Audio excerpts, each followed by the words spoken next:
வணக்கம் நண்பர்களே. இன்று நாம் பார்க்க போகும் இடம் வெறும் கோவில் அல்ல, தமிழனின் கட்டிடக்கலை அறிவுக்கு மிகப்பெரிய சாட்சி. 1000 ஆண்டுகளை கடந்தும் இயற்கை சீற்றங்களை தாங்கியும் கம்பீரமாக நிற்கும் தஞ்சை பெரிய கோவில்.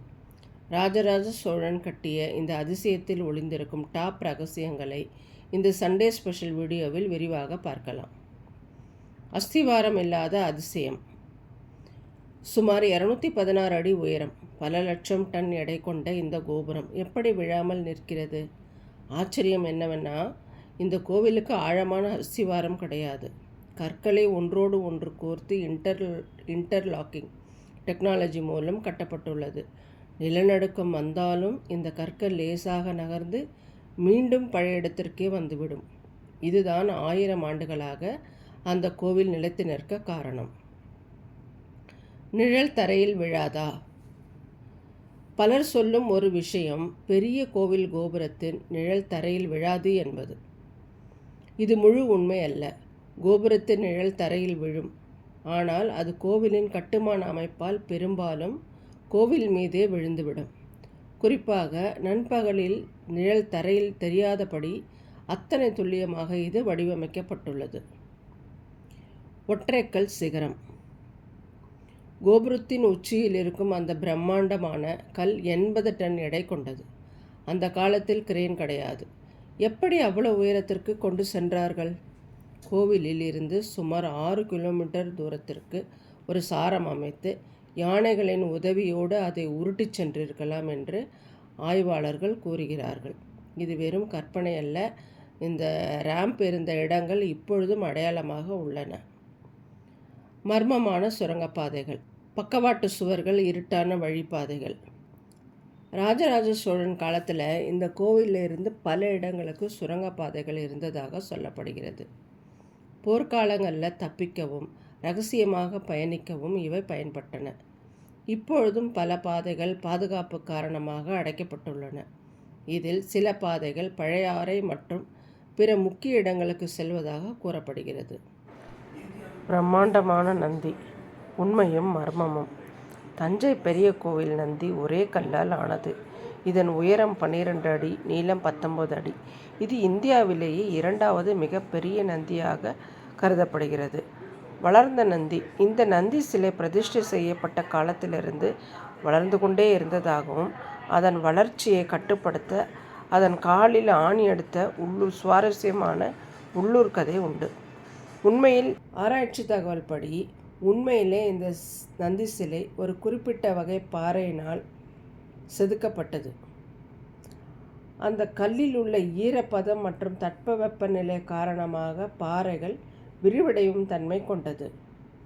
இதையே மக்கள் நந்தி வளர்கிறது என்று நம்பினார்கள். மாற்றப்பட்ட நந்தி. ஒரு முக்கியமான வரலாற்று தகவல் என்னவென்றால், ராஜராஜ சோழன் காலத்தில் வைக்கப்பட்ட நந்தி இப்பொழுது இருப்பது அல்ல. இப்போ நாம் பார்க்கக்கூடிய பிரம்மாண்ட நந்தி நாயக்கர் காலத்தில் சுமார் 400 ஆண்டுகளுக்கு முன் நிறுவப்பட்டது. ராஜராஜ சோழன் நிறுவிய பழைய நந்தி இப்பொழுதும் கோவிலில் தெற்கு திருச்சுற்றில் வைக்கப்பட்டுள்ளது. உலகை மிரள வைத்த கேரளாந்தகன் வாயில்.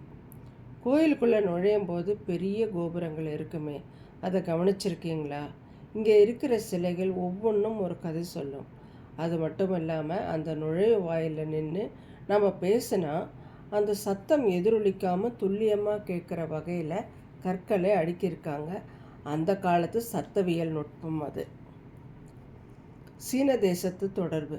ராஜராஜ சோழன் வெறும் தமிழ்நாட்டோடு நிற்கலைங்க. இந்த கோயிலை கட்டும்போது சீனாவிலிருந்து தூதுவர்கள் வந்திருக்காங்க. கோயிலோட சில இடங்களில் சீன நாட்டு பாணி கலைநயமும் கலந்திருக்குன்னு வரலாற்று ஆய்வாளர்கள் சொல்கிறாங்க. அதாவது 1000 வருஷத்துக்கு முன்னாடியே உலகளாவிய வர்த்தகமும் கலை பரிமாற்றமும் தஞ்சை மண்ணில் நடந்திருக்கு. கல்வெட்டுகளும் மற்றும் மரியாதை.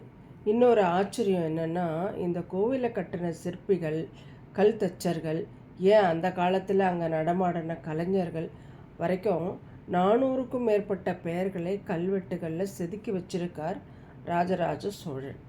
ஒரு அரசன் தன்னோட உழைப்பாளிக்கு கொடுத்த ஆகச்சிறந்த மரியாதை இது. கருவறைக்குள்ளே போனால் ஏன் தனி அமைதி கிடைக்கிது தெரியுமா?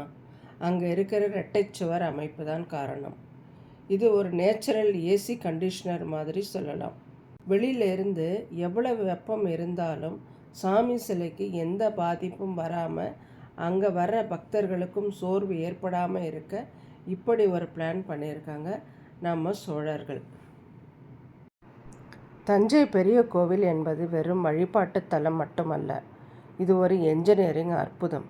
கிரானைட் கற்களே கிடைக்காத தஞ்சாவூரில் இவ்வளவு கற்களை எங்கிருந்து கொண்டு வந்தார்கள் என்பது இன்றும் ஒரு புதிர்தான்.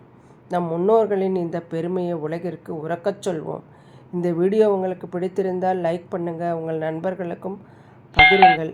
நம்ம சேனலை மறக்காமல் சப்ஸ்கிரைப் பண்ணுங்கள். மீண்டும் ஒரு சுவாரஸ்யமான வீடியோவில் சந்திப்போம். நன்றி. வாழ்க வளமுடன்.